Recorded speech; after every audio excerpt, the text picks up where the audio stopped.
So, good morning everyone. By the way, I am Moksin Sarip Magungun. And for today's discussion, I am going to discuss the deviant and crime. So, anyway, I will just give a short discussion of deviance since natackled na natin yung deviance sa prelim. So, let's proceed to the objectives. So, define deviance from sociological perspectives. Define crimes from sociological perspectives. Can be anyone deviant. Number 4 is what is social norms, and the last one is what are the causes of social norms. So here's the outline of my report. First is the definition of deviance. The second one is the definition of crime. The third one is the definition of social control, and the last one is the two types of social control, which is the formal social control and negative formal sanction. So deviance. Deviance is a violation of social norms. It's not always punishable and it's not necessarily bad. And also it refers to rule-breaking behavior of some kind which fails to conform to the norms and expectation of a particular society or social group. So deviance is closely related to concept of crime, which is law-breaking behavior. Criminal behavior is usually deviant, but not all deviant behavior is crime. So deviance is defined as a type of behavior which elicit a negative response from the society, and not all deviance can be punishable by law. Kasi ang deviance ay wala sa batas, but it is a rules in a particular organization or society. And also it involves breaking norms and evoking a negative reaction from others that society established some norms as laws. So for example, student skipping in school. So that is an example of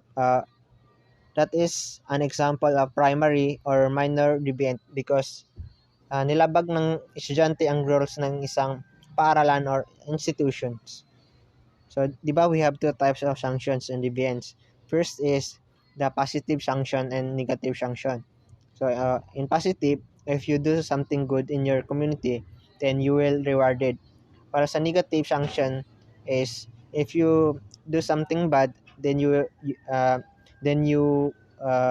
will get the punishment. So, crime. Crime is a behavior that violates official law and is punishable through formal sanctions. Walking to class background is a deviant behavior. Driving with a blood alcohol percentage over the state's limit is a crime. Like other forms of deviance, however, ambiguity exists concerning what constitutes a crime and whether all crimes are, in fact, bad and deserve punishment. So crime refers to the violation of laws. Although deviant is related to crime, but not all deviants can be punishable. So there are two types of deviance. First is the informal deviance, which is it is punishable by law. Example kay ang example sa formal deviance kay ang murder, rape, or robbery. That is the formal deviance. While sa informal deviance is a result of social sanction. It has two result, which is the good and the bad. So if you sa social sanctions, if you do something good, then you will rewarded. While sa negative sanctions, if you do something bad, then you will get the punishment. So crime is always punishable by law. For example, the murder, rape, sexual assault, robbery, and fraud. So social control. Social control is a typically employed by group member in response to anyone it considered deviant, problematic, threatening, or undesirable with the goal of ensuring community. For example, the government uses laws and court to exercise social control. The government tries to protect those following the rules and capture and punish those who do not. Governmental social control goes beyond the legal system. Ay di ba ang social control is ways para ma-promote ang conformity to norms. So there are two types of social control, which is the internal social control and the external social control. Sa internal social control, it developed during the socialization processes, while the external social control is based on social sanctions. Maybe it reward and punish punishment designated to encourage the desired behavior of a person. Two type of social control: formal social control and negative formal sanctions. So formal social control are those that are based on laws.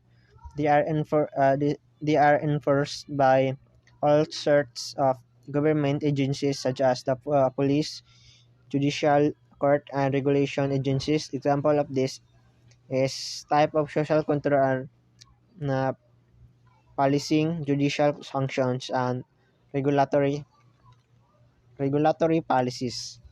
So sa formal social control is within their system of norms. Societies have legal codes. They have maintaining for social control, kasi ang social control ay isang paraan upang ma-promote ang conformity to norms. So the last slide is the negative formal sanctions. Normally, punishment are relative to the degree of the crime and the importance to society of the value underlying the law, as we will see. However, there are other factors that influence criminal sentencing. So, sa negative formal sanctions is the value kung anong nakasaad sa isang batas, then uh, you will punish if you do crimes. And also, depende sa pagiging hatol or parusa sa'yo ng isang batas. If you do big crimes, then mas malaking punishment ang maihatol sa'yo. For example, sa in Saudi Arabia, kung magnakaw ka ng isang bagay, din kung anong gamit na mong kamay, din yun din ang puputulin bilang parusa o paglabag sa kanilang batas. So that's all. Thank you.